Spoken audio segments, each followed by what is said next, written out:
good, y'all? It's your boy Ling with another Alpha Mindset video, and today I wanted to talk about discipline. All right, so discipline, and specifically how to improve your discipline. And I think that a lot of you guys have been watching this journey, seeing over the last 6, 8, 12, I don't even know how long it's been going, but you've seen the discipline of dropping these videos every single day. You've seen the discipline of hitting those workouts every single day, getting in what I call that deep work every day, and building that connection with my family and building those finances on a regular basis, right? Not waiting for the day to be right for me to invest in it, but taking action every day, disciplined action on those daily deposits that we talk about the things that are important to you, the things that are going to bring you alive, give you more passion and purpose in your life, right? So the key is, guys, is how do you become more disciplined to actually extract some of the gold that is in your life that's waiting for you, right? Most of you guys know that you have more, but you're just not giving more. And here's the reality is that when I looked at last year and how I started this year and my goals and what I wanted to achieve,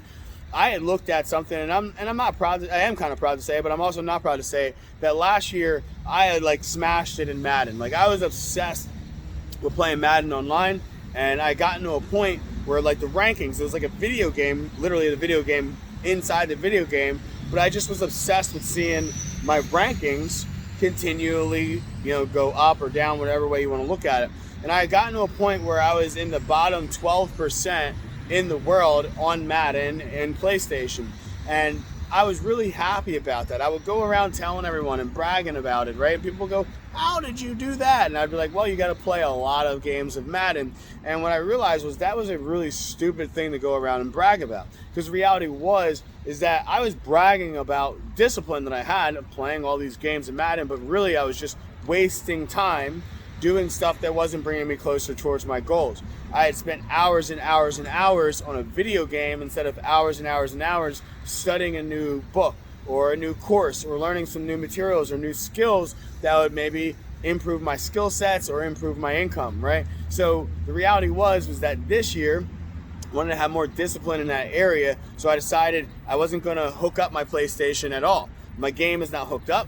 We don't even watch TV anymore. And the reason why is because all those hours that I was wasting, entertaining myself, I should have been using that time and that energy to invest in myself.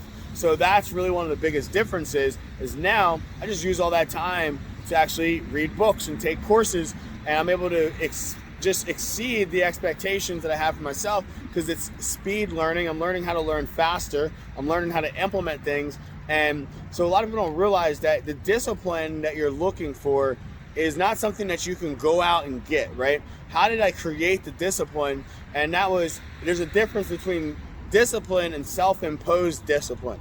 Self-imposed discipline means that you don't really have to be that skilled at the art of having discipline, but you're self-imposing these parameters, and I just heard this today, around yourself to be more disciplined.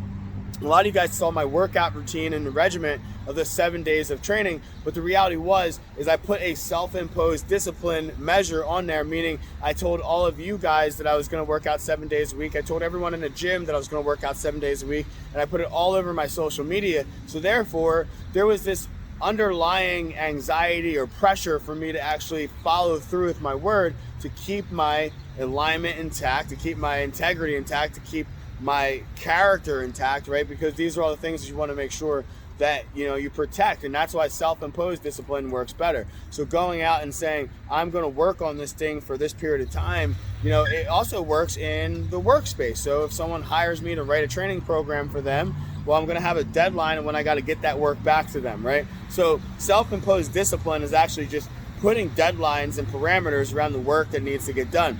So instead of saying, oh, I'm just going to go about my regular day, it's no, I'm going to block off time that I'm going to utilize to read a book, and that book is going to help give me a skill, and that skill is going to be an investment into my future self. That's how you actually can build some financial freedom, build some financial wealth, and be able to escape the grind of that 9-to-5 work life. I'm always trying to teach people it's okay to have that 9-to-5, but you also got to have your side hustle that's earning. And you'll never be able to create that, number one, if you don't work on yourself and build your body and your mind. And then number two, if you don't actually get rid of some of those vices and those bad habits and invest in some of the good habits that are going to set you up for success. All right, so that is the difference, guys. Discipline is something that everyone thinks that they should have, so they therefore feel bad when they don't have it. But the reality is not that many people are disciplined unless they're crazy. And the reality is that most successful people self-impose discipline and create parameters to stay on track with the things they need to do. So if you're feeling me, guys, it's time to take this message and go all in with it, and it's time to level up. So let's go.